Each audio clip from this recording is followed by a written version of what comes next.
সাহাবে কেরাম রাদিয়াল্লাহু তাআলা আনহুম তারা কোরআনের সাথে কেমন সময় কাটাতেন। আপনি ধরুন রাসূল ইসলামের কথা একবার চিন্তা করে দেখেন।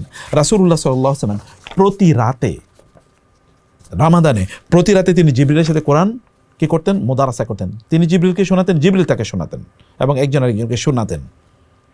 যে বছর রাসূল মারা যান, এটা গোটা রমাদান এটা করতেন 1 খতম। যে বছর তিনি মারা যান সে বছর তিনি 2 খতম জিবরিলকে শুনিয়েছেন, জিবরিল তাকে শুনিয়েছেন। এই যে মুদারাসা, এটা তো রাসূল ইসলামের কাজ। সাহাবায়ে কেরাম তারা কীভাবে কোরআন পড়েছেন আমি এর আগে একটা এক্সাম্পল দিয়েছি আপনাদেরকে।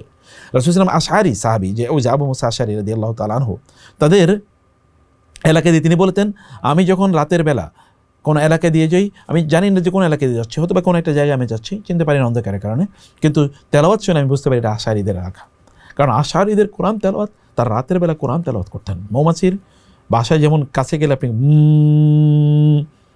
তাদের এরকম আওয়াজ শোনা যেত। আব্দুল্লাহ বিন মাসউদ রাদিয়াল্লাহু তাআলা রাতভর কোরআন তেলাওয়াত করতেন।